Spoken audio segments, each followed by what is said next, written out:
Alright, so I received this Noco Genius 10. I'm going to test it out on this battery here. It's AGM flat plate. So, a little battery tester here.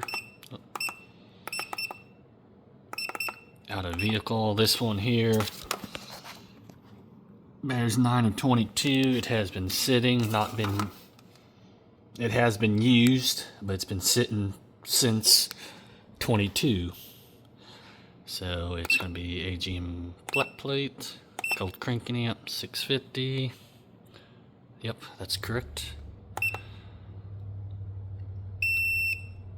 So state of health, 36. So it's showing to replace it. Cold cranking amps 398, voltage 1193. State of charge 0%, state of health 36. So per this, it is just showing that not charged at all. So we will see if this Noco Genius 10 can get it up to charge. So to use it, pretty much dummy proof, one button.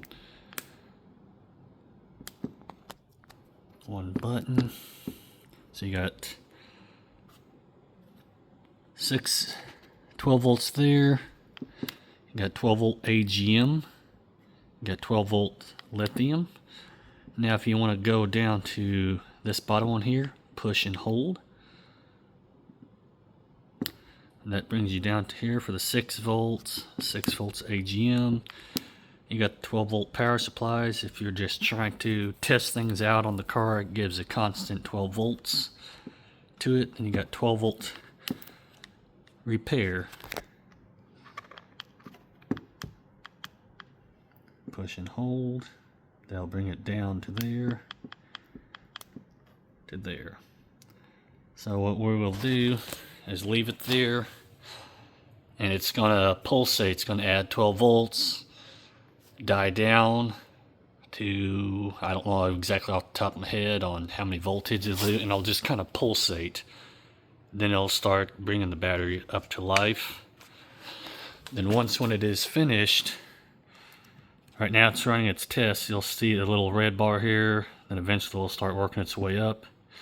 Once when it's finished doing its testing, the green light will stay on solid. So this is just a quick little video. I'll make another video showing the update.